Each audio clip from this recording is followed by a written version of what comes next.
نحمده ونصلي على رسوله الكريم اما بعد بسم اللہ الرحمن الرحیم السلام علیکم ورحمۃ اللہ وبرکاتہ۔ لیلۃ القدر کی فضیلت کیا ہے؟ شب قدر کے فضائل و برکات۔ شب قدر کو پوشیدہ کیوں رکھا گیا ہے؟ حضرت علی بن ابی طالب رضی اللہ تعالیٰ عنہ فرماتے ہیں، 7ویں آسمان پر ایک مقام ہے جس کا نام خطیرۃ القدس ہے۔ اس میں بہت سے فرشتے ہیں جن کو روحانیون کہا جاتا ہے۔ جب لیلۃ القدر آتی ہے تو یہ رب تعالیٰ سے دنیا کی طرف اترنے کی اجازت مانگتے ہیں۔ جب ان کو اجازت دی جاتی ہے تو یہ کسی مسجد سے نہیں گزرتے جس میں نماز پڑھی جا رہی ہو، یا یہ راستہ میں کسی کا استقبال نہیں کرتے، مگر ان دونوں کے لیے دعائے خیر فرماتے ہیں۔ ان مسجد والوں سے اور راستہ میں ملنے والوں کو ان فرشتوں کی طرف سے برکت عطا کی جاتی ہے۔ حضرت ابو ہریرہ رضی اللہ تعالیٰ عنہ سے روایت ہے کہ رسول اللہ صلی اللہ علیہ وسلم نے ارشاد فرمایا، جو شخص ایمان کی وجہ سے اور ثواب حاصل کرنے کے لیے رمضان کا روزہ رکھے اور سے اس کے اگلے گناہ معاف کر دیے جائیں گے، اور جو ایمان کی وجہ سے ثواب کے حصول کے لیے شب قدر کا قیام کرے گا اس کے بھی اگلے گناہ معاف کر دیے جائیں گے۔ محترم ناظرین، شب قدر رسول اللہ صلی اللہ علیہ وسلم کی چاہت پر اللہ تعالی نے عطا فرمائی۔ رسول اللہ صلی اللہ علیہ وسلم کی ایک افسردگی تھی کہ اللہ نے دوسرے انبیاء کی امتوں کو اتنی عمریں عطا کی، کوئی 1200 سال کا ہوا، کوئی 1000 سال کا ہوا، کوئی 800 سال کا ہوا، میری امت کی عمر کم ہے۔ تو اللہ جل شانہ نے اپنے محبوب کی افسردگی دیکھ کر حضرت جبرائیل علیہ السلام کو بھیجا اور ارشاد فرمایا، حبیب تم افسردہ نہ ہونا، اگر ہم نے پہلی امتوں کو 1200 سال 500 سال کی عمریں عطا کی ہیں تو آپ اس پر افسردہ کیوں ہیں؟ عرض کی مولا، وہ 1200 سال کی عبادت لائیں گے اور میری امت 60 70 80 سال کی عبادت لائے گی، تو دونوں برابر کیسے ہوں گے؟ میری امت پیچھے ہو گئی اور وہ عمل کے میدان میں آگے ہوں گے۔ ارشاد ہوا، حبیب انہیں عمریں لمبی دی ہیں، تمہیں بخت لمبا دیں گے۔ وہ اس طرح سے کہ آپ کی امت کو ماہ رمضان میں ایک رات عطا کریں گے جو شب قدر ہوگی، اور اس رات میں جو عبادت کرے گا اسے 80 سال کی عبادت سے زیادہ ثواب عطا کریں گے، یعنی وہ رات 1000 مہینوں سے زیادہ افضل ہوگی۔ اگر وہ 1200 سال کی نیکیاں لائیں گے تو وہ 1200 سال کے گناہ بھی تو ساتھ لائیں گے۔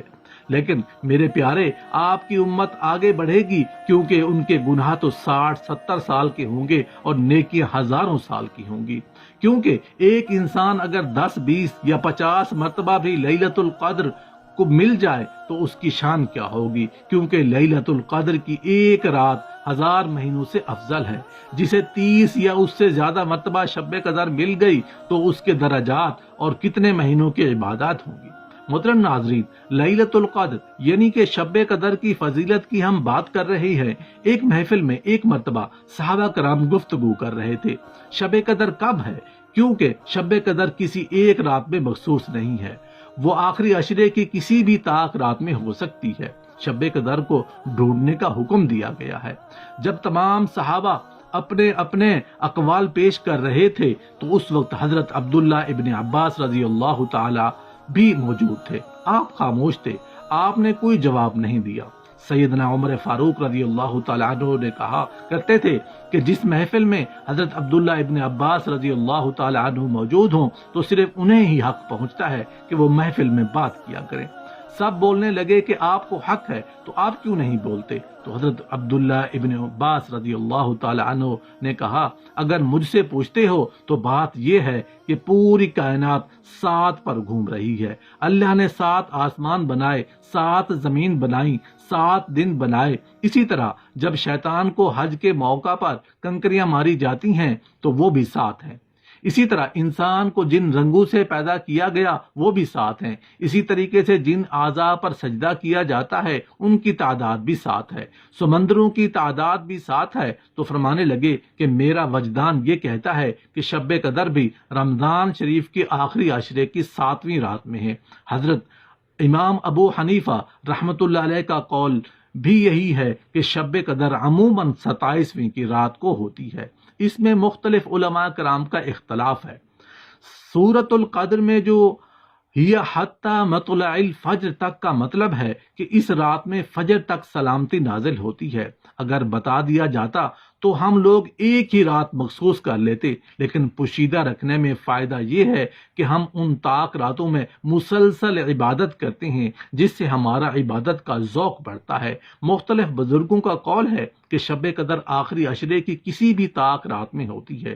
ایک حدیث کا مفہوم ہے کہ جیسے بندہ اللہ سے گمان کرتا ہے، اللہ اس کو ویسے ہی عطا کرتا ہے۔ شب قدر میں دعائیں مقبول ہوتی ہیں اور ہر طاق راتوں میں عبادت کرنی چاہیے۔ جس رات شب قدر ہوتی ہے اس رات جبرائیل امین علیہ السلام فرشتوں کو لے کر زمین پر آتے ہیں۔ رسول اللہ صلی اللہ علیہ وسلم کا فرمان ہے کہ ان کے پاس 4 جھنڈے ہوتے ہیں جو فرشتے لے کر آتے ہیں، اور وہ بستیوں میں گھومتے ہیں اور ان لوگوں سے ملاقات کرتے ہیں جو لوگ اس وقت عبادت میں مصروف ہوتے ہیں۔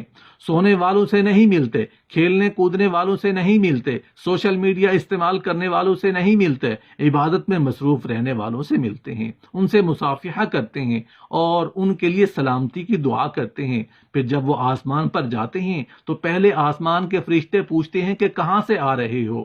تو جبرائیل امین اور دوسرے فرشتے کہتے ہیں کہ ہم شب قدر میں گئے تھے، امت محمدیہ سے ملنے کے لیے گئے تھے اور ان سے ملاقات کے لیے گئے تھے۔ تو پھر وہ فرشتے پوچھتے ہیں کہ تم نے کس حال میں امت محمدیہ کو پایا؟